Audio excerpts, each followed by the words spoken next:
Se me olvidó que te olvidé, se me olvidó que te dejé, lejos, muy lejos de mi vida. Se me olvidó que ya no estás, que ya ni me recordarás, y me volví a sangrar la herida. Se me olvidó que te olvidé, y como nunca te encontré, entre las sombras escondida, y la verdad no sé por qué se me olvidó que te olvidé. A mí que nada se me olvida. Para Aristóteles, todo lo que podemos llegar a conocer a lo largo de nuestra vida es a través de los datos que nos suministran o que nos proporcionan nuestros sentidos. Es decir, que solo podemos llegar a conocer aquello que podemos percibir, aquello que podemos oler, aquello que podemos escuchar, aquello que podemos tocar y aquello que podemos saborear. Por ello decimos que la teoría del conocimiento que defiende Aristóteles es empirista, porque según Aristóteles todo nuestro conocimiento deriva o viene de la experiencia. De esta manera, Aristóteles se opuso a la teoría del conocimiento que defendía su maestro Platón. Recordemos que para Platón, conocer consiste en recordar todas aquellas ideas que el alma ya sabía cuando habitaba en el mundo inteligible, pero que ha olvidado cuando este alma ha entrado en nuestro propio cuerpo. Entonces, según Platón, estas ideas no se olvidan del todo, sino que nuestra alma las tiene como ocultas, como encerradas. Entonces, para hacerlas salir a la luz, para recordarlas, necesitamos del diálogo o de la dialéctica, del diálogo con el maestro, para poder recordar todas aquellas ideas que nuestra alma había olvidado. Entonces, para Aristóteles, todo nuestro conocimiento deriva de la experiencia o de los datos que nos proporcionan los sentidos. Entonces, para Aristóteles, el alma no existía antes del cuerpo, como decía Platón, sino que nuestra alma, dice Aristóteles, es como una tabula rasa, es decir, como una hoja en blanco.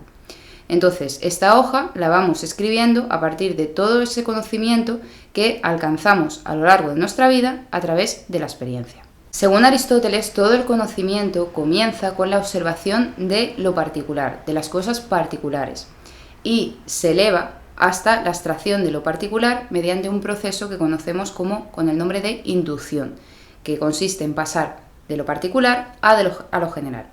Vayamos por partes. ¿Qué es la abstracción? La abstracción es un proceso mediante el cual prescindimos o dejamos a un lado los elementos singulares de las cosas que dependen de sus aspectos materiales y nos centramos o nos quedamos solamente con los elementos universales que dependen de los aspectos formales. Por ejemplo, cuando nosotros nos dicen mesa o nos hablan de una mesa, nuestra mente no está pensando en los aspectos singulares que pueda tener, por ejemplo, la mesa de nuestra habitación o la mesa de nuestro colegio. Es decir, que en este concepto que nos hacemos de mesa no entran aspectos como el color, no pensamos directamente en una mesa verde, una mesa marrón, una mesa negra, ni pensamos tampoco en el material de la mesa, si es de mármol o es de madera o es de hierro, ni tampoco pensamos en la altura de la mesa, ni en el número de patas que tiene, etc. Esto lo dejamos a un lado en la imagen mental que nos creamos y nos quedamos solamente con los aspectos formales, es decir, con todo aquello que tiene que tener una mesa para ser una mesa. Entonces nos quedamos con la definición y si buscamos en el diccionario la definición de mesa nos dice que es un mueble compuesto de un tablero horizontal liso y sostenido a la altura conveniente, generalmente por una o varias patas para diferentes usos como escribir, comer, etc. Entonces, con esta definición que nos dan de mesa, vemos que no nos habla del color específico que tiene que tener la mesa. O sea, da igual que la mesa sea verde, que sea marrón, que sea negra, que va a seguir siendo una mesa mientras cumpla con esto. No nos habla tampoco de las patas que tiene que tener una mesa, si tiene que tener 2, 3 o 4 para considerarlo una mesa, porque puede variar. Tampoco nos habla del material, si tiene que ser de mármol o tiene que ser de madera o tiene que ser de hierro. También prescinde de eso. No hace falta que sea de madera para considerarla una mesa, ni que sea verde para considerarla una mesa, ni que tenga 3, 4 patas para considerarla una mesa, sino que de todos estos aspectos singulares prescindimos, los dejamos a un lado y nos centramos solamente en los aspectos formales, en los aspectos que son universales, que son genéricos. Entonces, a partir de esta definición genérica de mesa, podemos aplicarla a todas las mesas particulares, ¿vale? Entonces, aplicamos esta definición tanto si la mesa es verde como si la mesa es marrón. Aplicamos esta definición tanto si la mesa es de mármol como si es de madera.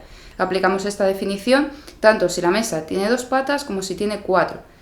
Solamente nos centramos en lo común que tienen que tener todas las mesas para poder decir de ellas que son mesas. Y así formamos el concepto universal de mesa que podemos aplicar a todas las mesas particulares. Aristóteles distingue distintos niveles de conocimiento dependiendo del grado de abstracción que alcancemos. El nivel más bajo de conocimiento es el de la sensación, que compartimos tanto de las personas como los animales. ¿Qué es la sensación? La sensación es la que se encarga de organizar toda la información que nos llega de cada uno de los sentidos para poder percibir el objeto como un todo. Es decir, nosotros cuando vemos una mesa no captamos por un lado el color de la mesa, por otro lado el material de la mesa, por otro lado la forma de la mesa, sino que percibimos la mesa en su conjunto, captamos directamente el objeto, la mesa en su conjunto, la percibimos la mesa entera, nos llega, no sé, tenemos la percepción de una vez, ¿no? Entonces, la sensación es la que se encarga de esto, no la que se encarga de organizar toda la información que nos llega de cada uno de los sentidos para que podamos percibir la mesa tal cual se nos presenta, para que podamos percibir a la vez el color, la forma, el material, etc. El segundo nivel de conocimiento sería el de la memoria, ¿vale? Que compartimos también las personas con los animales superiores, como por ejemplo los primates. Entonces, ¿la memoria qué es? Pues simplemente el recuerdo de las sensaciones particulares, el recuerdo de una mesa, o el recuerdo de una silla, o el recuerdo de una persona, etc. El tercer nivel de conocimiento del que nos habla Aristóteles es la experiencia, que este ya es propio de los seres humanos, aunque todavía nos sigamos refiriendo a cosas concretas, como el saber que esta determinada planta me va a aliviar la fiebre, o el saber que si toco una vitrocerámica cuando está encendida me voy a quemar la mano.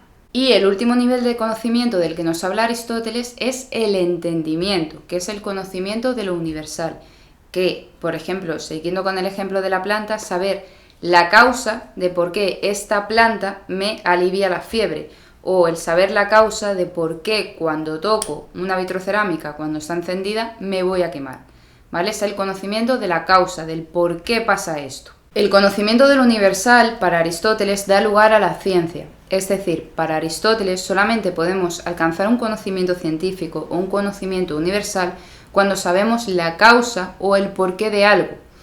Entonces, si nosotros comparamos el entendimiento con la experiencia, podemos tener un día fiebre y acudir a un medicamento determinado y llegar a saber que a partir de este medicamento pues se nos quita la fiebre. Volvemos a tener fiebre otro día y ya acudimos directamente a ese medicamento porque nos quitó la fiebre una vez.